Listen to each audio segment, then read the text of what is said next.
პატარაობისას ყოველდღიურად ცულობდი.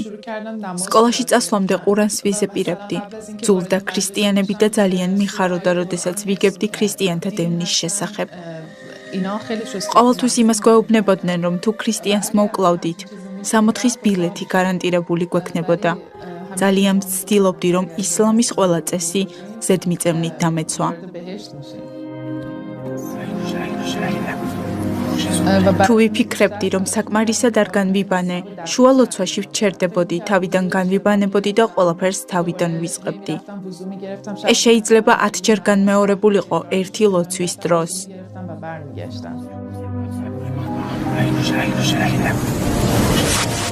დეპრესიაში ჩავვარდი და თავის მოკვლის სურვილი გამიჩნდა.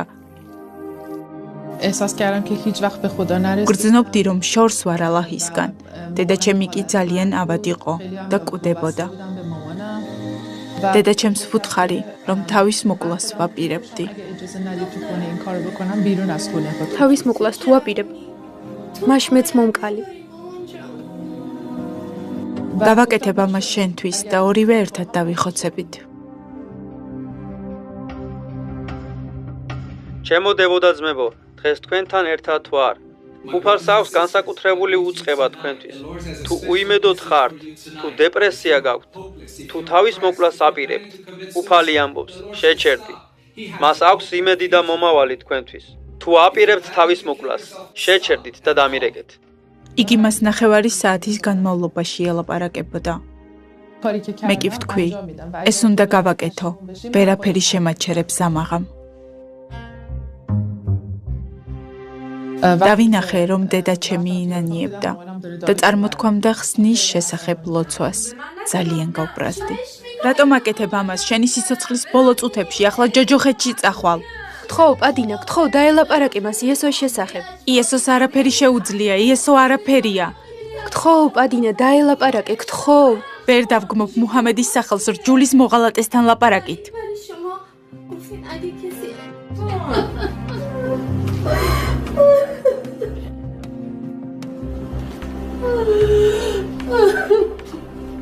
ის ძალიან ცივად მელაპარაკებოდა, მეჩხუბებოდა. დარწმუნებით მეუნებოდა, რომ თავის მოკლას აპირებდა და იესო ვერაფერ შეცვლიდა. დაახლოებით 1 საათის კამათის შემდეგ ვერ მოახერხე მისი გადარწმუნება. მე მხოლოდ სიკვდილი მინდა. შენ თვითონ თქვი, რომ ალაჰს არაფერი გაუკეთებია შენთვის. მიეცი იესოს ერთი შანსი. თავის მოკლას შემდეგ კვირასაც შეძლებ. როდესაც მან ასე გამომიწვია, ვიფიქრე, ეს საუკეთესო საშუალებაა, რომ ალაჰს ვემსახურო თუნდაც უკანასკნელად ჩემს ცხოვრებაში. მან იფიქრა, კარგი ვილოცებ და შემდეგ კვირას, ამ დროს იესოს თუ არაფერი ექნება გაკეთებული ჩემთვის, დავრეკავ გადაცემაში და ყველას გასაგონად ვიტყვი, რომ იესოს არაფერი გაუკეთებია მთელი კვირის განმავლობაში და პირდაპირ ეთერში მოვიკლავ თავს. პირდაპირ ეთერში თავის მოკლის შემდეგ ალაჰს ვეტყვი, რომ სიცოცხლეც კი მისთვის გავიღე.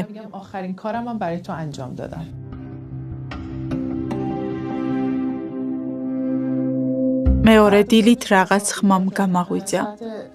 დავინახე, როგორ დადიოდა დედაჩემი.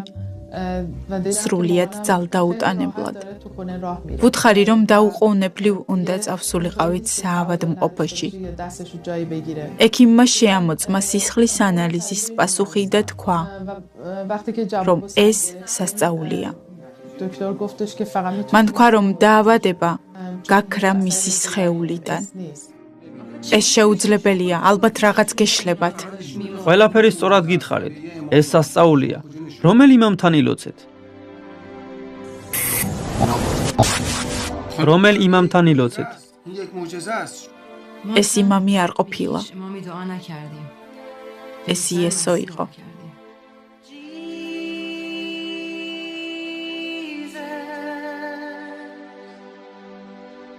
ამ სიტყვების წარმოთქმისას ჩემი გული შეიცვალა.